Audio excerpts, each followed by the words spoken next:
இன்னைக்கு ஒரு ஹெல்த்தியான வெண்டைக்காய் சூப் தான் செய்ய போகிறோம். அதுக்கு ஆலிவ் ஆயிலில் 8 வெண்டைக்காய் வதக்கி வச்சுருக்கேன். கலர் மாறாமல் 2 பேருக்கு தான் செய்யும். இது ஒரு பேன் எடுத்து ஆலிவ் ஆயில் ஊற்றும். நீங்கள் உங்கள் குக்கிங் ஆயில் வேணால் யூஸ் பண்ணிக்கோங்க. நல்ல ஃப்ளேவராக இருக்கிறதுக்கு ஒரு ஸ்டார் அனீஸில் ஒரு சின்ன பீஸ் போட்டிருக்கேன். 3 கிராம்பு, 3 க்ளோவ்ஸ், ஒரு சின்னமன் ஸ்டிக், அவ்வளோ. Second low flame. 1/4 teaspoon cumin போட்டிருக்கேன். 1 டீஸ்பூன் ஜிஞ்சர், இஞ்சி நறுக்கியது. க்ளோஸ் கார்லிக் 3 பல். கருவேப்பிலை நறுக்கினது 10.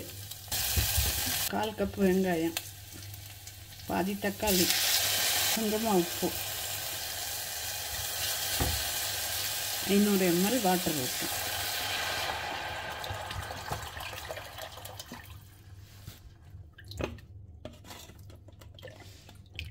உப்பு நீங்கள் போட்டுக்கணுங்க. ப்ரெஷர் உள்ளவங்கெல்லாம் உப்பு போடாமலே குடிக்கலாம். வெண்டைக்காயில் மட்டும் ஒரு பிஞ்சு உப்பு போட்டால் போதும். இப்போ உப்பு போடாண்டாம். நல்லா கொதிக்கட்டு.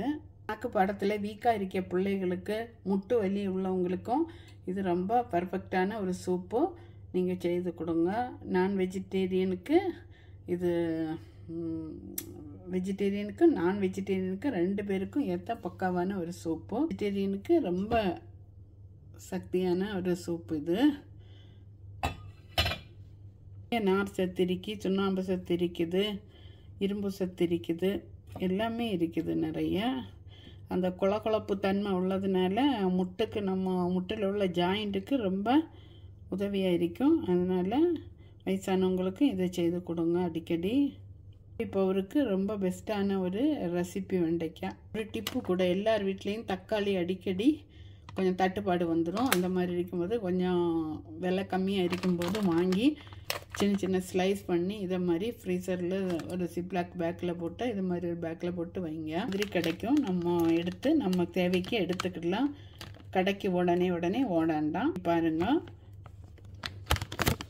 கடைசியில் போடுறதுக்கு நான் ஒரு 1/4 டீஸ்பூன் சோம்பு ரோஸ்ட் பண்ணி வச்சுருக்கேன். கொஞ்சமாக புதினா இலையும் கொஞ்சம் மல்லி இலையும் நறுக்கி வச்சுருக்கேன். இதுவும் கடைசியில் போடணும். நான் இன்னைக்கு pink salt, organic pink salt தான் யூஸ் பண்ண போகிறேன். தண்ணி நல்லா கொதிக்குது. இப்போ நான் சால்ட்டு போட்டு கொடுக்கேன். 1/4 டீஸ்பூன். வெண்டைக்காயில் கொஞ்சம் போட்டிருக்கேன், அதனால பார்த்து போடுங்க நீங்களும். நல்லா கொதித்து இந்த ஃப்ளேவர்லாம் தண்ணியில் வரட்டு. கிச்சன்லேயே வர முடியல, அவ்வளோ வாசனையாக இருக்குது. நீங்களும் ட்ரை பண்ணி பாருங்கள், உங்களுக்கும் பிடிக்கும் கண்டிப்பாக.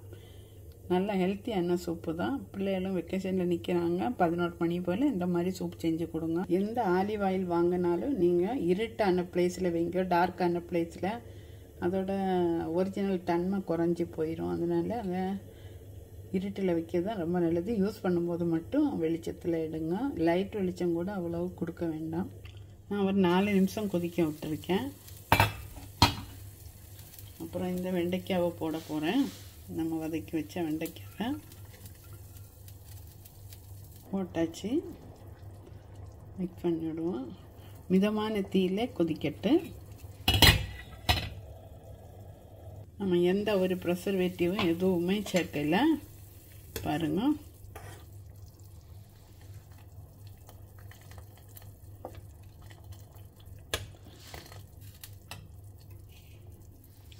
கொஞ்சமாக ரோஸ்டட் ஃபெனல் போடுறேன்.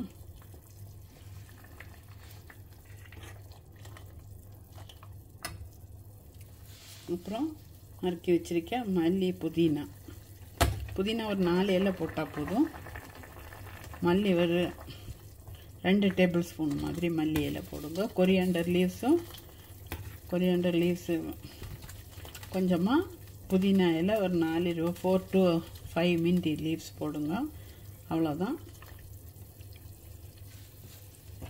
நல்ல ஒரு சூப்பர். இதெல்லாம் போட்ட பிறகு அதையும் கொதிக்க விடக்கூடாது. லாஸ்ட்டாக நம்ம இப்போ தான் ஸ்பைசி போட போகிறோம். 1/2 டீஸ்பூன் பிளாக் பெப்பர் போடுறோம். ஃப்ரெஷ்ஷாக பிடிச்சி போடுங்க. அவ்வளோதான்.